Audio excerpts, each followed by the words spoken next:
म्याउ म्याउ बिराली यतातिर आऊ मेरो नाना काटी खाने मुसा भगाइ जाऊ अनि तिम्रो बुबु सानका साथ खाऊ English translation Meow meow pussycat can you come close chase away my clothing cutter mouse drink a milk with paws the children's song mentioned above in Nepali here in translated in English as well is commonly popular with Nepalese community. I along with a group of children used to mimic and sing along this rhyme following family members all the time when I was a little child.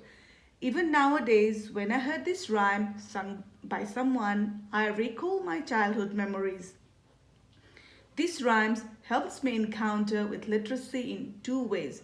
Firstly, it was rhythmic, easy to keep in memory by singing and dancing, and second, language development through mimicking in line with body movement, as described in EYLF 5.1, that children interact verbally and non-verbally with others for a range of purposes.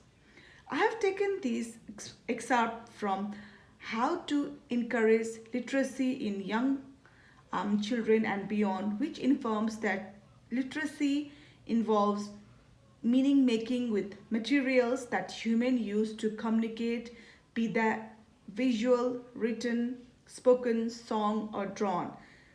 Definition vary according to cultural, personal values and theories. Philip and Harris, 2017.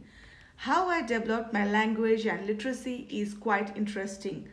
My growing up was in a big family home surrounded by a huge number of people, and the family environment was lively, loud, fun-filled, and very friendly.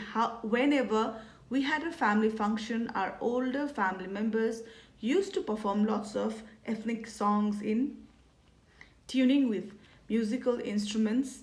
Also, they used to do the colorful decoration indoors and different parts of the house involving children. Every decorative picture made by them reflects some meaning. And I still remember that we used to gather around and pick and collect all required resources from nature such as clay, specific kind of leaves, tree barks, etc. Verbally, storytelling is also considered as an important part of our culture. So I can say that listening, social participating in those cultural events with my cousins was the first step towards my language development process. By the age of 3, I could understand 3 different languages. After the age of 3, when I went to school, another language was added, that was English. Those were the few more important milestones and examples of my learning. By being involved in different festivals and following in tradition made me more knowledgeable towards expanding my vocabulary. Touching, feeling, picking up natural materials by going out with family members exposed me to a natural environment. When I set up experiences of music and dancing with my practice, I observed that children follow the alliteration, imagination of lyrics and equate scenic with song.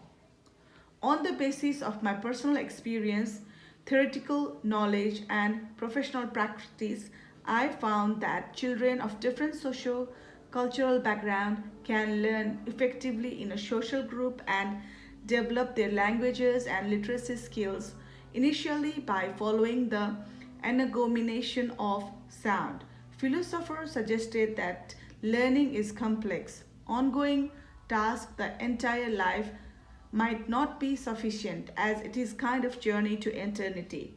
The most the more you out of your comfort zone, the better you learn. So children can develop language and literacy skills in a variety of ways right from their homes, communities or from schools in social cohesion. Hence, I would like to conclude with the approach of Reggio Emilia, wherein Loris Malaguzzi informs that children must be able to learn through experiences of touching, moving, listening, and hearing, giving rise to the 100 languages children use to understand their experiences of the world. Nolan and Roban, 2015. Thank you.